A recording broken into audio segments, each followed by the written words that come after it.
প্রিয় দর্শক, আমার আন্তরিক সালাম ও শুভেচ্ছা জানবেন।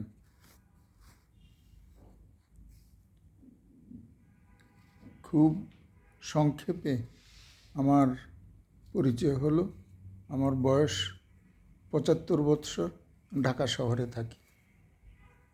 এখন সময়টা হলো জানুয়ারি ২০২৫। ৫ই আগস্টের বিশাল অলৌকিক ঘটনার পর মাত্র ৬ মাস সময় পেরিয়েছে।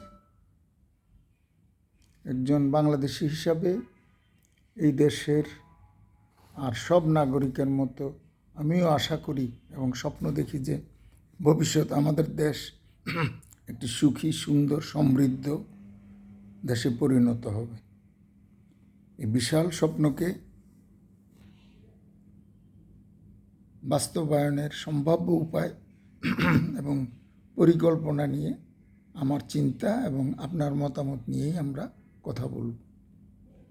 বর্তমান অবস্থা নিয়ে আমি বেশি কথা বলতে চাচ্ছি না, কারণ আমি আশা করি যে দেশের সুযোগ্য সন্তানরা তাদের নিরলস পরিশ্রমের মাধ্যমে সমাজ এবং রাষ্ট্রকে এমন অবস্থায় নিয়ে যাবেন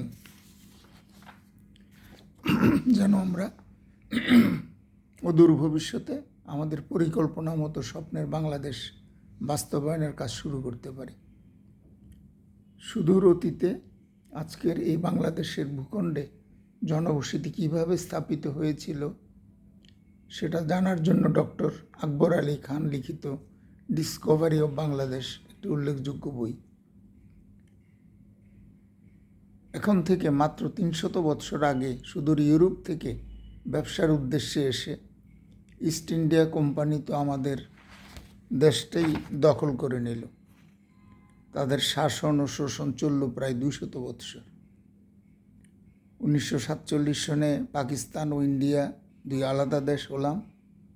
আমাদের প্রিয় বাংলাদেশ হলো পাকিস্তানের একটা অংশ, অর্থাৎ পূর্ব পাকিস্তান। স্বাধীন দেশের নাগরিক হলাম, কিন্তু শান্তি আর স্থিতিশীলতা দূরেই রয়ে গেল। প্রথম বিবাদ শুরু হলো রাষ্ট্রভাষা নিয়ে। সময়ের সাথে আরও বিবিধ বিষয় যোগ হলো। আন্দোলন সংগ্রাম হয়ে দাঁড়ালো নিয়মিত ঘটনা।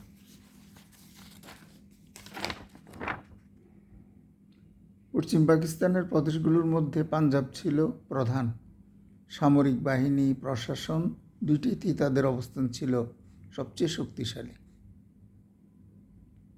উপমহাদেশের ব্রিটিশ রাজত্বের শেষ সময়, পাকিস্তানের সময়কাল এবং বাংলাদেশের কিছু অংশ নিয়ে জনাব আবুল মনসুর আহমেদের লেখা আমার দেখা রাজনীতির ৫০ বৎসর খুবই মূল্যবান বই।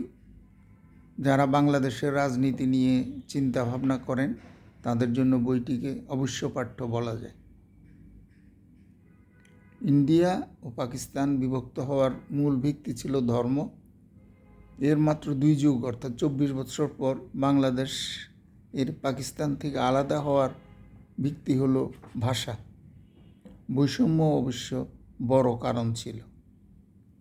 পাকিস্তানের কেন্দ্রীয় সরকার এর সাথে পূর্ব পাকিস্তানের আন্দোলন সংগ্রাম আরও বহুদিন যাবৎ চলতে পারত, কিন্তু ১৯৭১ সনের ২৫শে মার্চ গভীর রাতে পাকিস্তান সেনাবাহিনী ঢাকা শহর এবং আরও কিছু শহরে সাধারণ জনগণের উপর নৃশংস আক্রমণ শুরু করে।